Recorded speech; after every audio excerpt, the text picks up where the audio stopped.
Nobody asked me if I wanted to exist. Yeah, one day, boom, there you are, and you think to yourself, why am I here? Well, what do you think? Is there a reason we're here? Do our lives have any real significance? Well, that depends On what? on whether or not God exists. Wait, hold on. Are you saying that my life has no significance because I don't believe in God? No, not at all. I'm saying that if God doesn't exist, it doesn't matter what you believe. Our lives would have no objective meaning, value, or purpose. Many atheists themselves recognize this. If atheism is true, life is absurd. Okay, and why do they think that? To begin with, if God does not exist, then the physical universe is all there is. Which means you and I are just accidental byproducts of nature. Right, so? That means we were not intentionally designed, so there's no purpose for us being here. Whoa. It gets worse. If God does not exist, there is no absolute standard of moral value. You've heard of Richard Dawkins, the atheist. He points out that in a materialistic universe, there is at bottom no design, no purpose, no evil, no good, nothing but pointless indifference. So you're saying atheists can't be good people? No, I'm not saying that. Many atheists live good lives. What I'm saying is, atheism fails to provide an objective basis for saying any particular action is good or evil.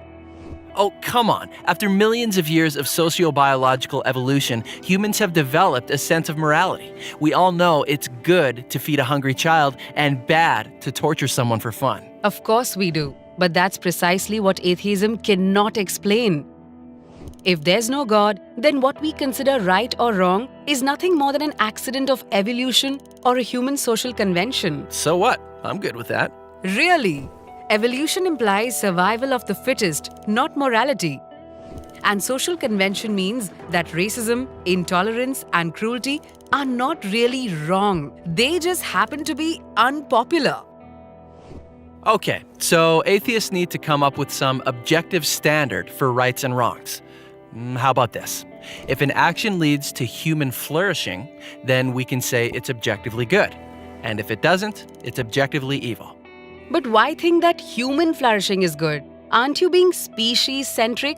Why not refer instead to the flourishing of rats or cabbages? Well, And who gets to decide what contributes to human flourishing? Hitler was convinced killing millions of Jews would promote human flourishing. And Margaret Sanger thought forcing poor people to be sterilized would lead to human flourishing. As Kai Nielsen points out, pure practical reason will not take you to morality. So if atheism is true, there is no legitimate basis for saying that behaving one way is worse than behaving any other way. So it really doesn't matter how you live your life. Your day-to-day choices are meaningless. that's depressing.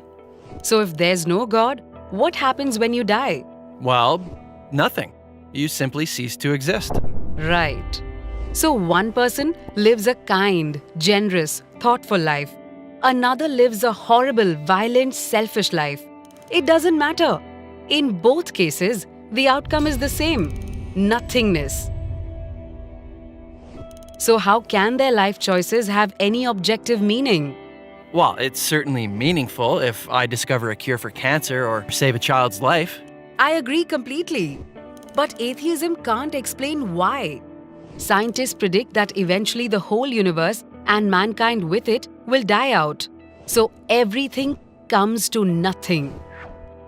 That's why atheist Bertrand Russell says we must build our lives on the firm foundation of despair. No thanks. I'd rather live a happy life. You're not alone. Every atheist has to choose between being happy or being consistent. You can tell the whole world you're an atheist, but you can't really live like one. Okay, so you're a Christian. If your God did exist, how would that change anything? If Christianity is true, then each one of us is here for a reason. And life does not end at the grave. And God, He's the absolute standard of goodness.